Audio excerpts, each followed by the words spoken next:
ஆமா, நீங்க என்ன கேங்ஸ்டரா நீங்க?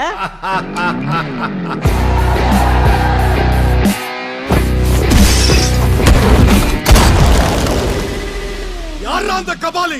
வர சொல்ற அவன. தமிழ் படங்களை எங்க மறந்து வச்சுக்கிட்டு மியூசியம் முறுக்கிக்கிட்டு லுங்கி கட்டிக்கிட்டு நம்பி யாரு கபாலி அப்படின்னு சொன்ன உடனே குனிஞ்சி சொல்லுங்க எஜுமா அப்படி வந்து நிப்பானே அந்த மாதிரி கபாலி நினைச்சியாடா? கபாலிடா.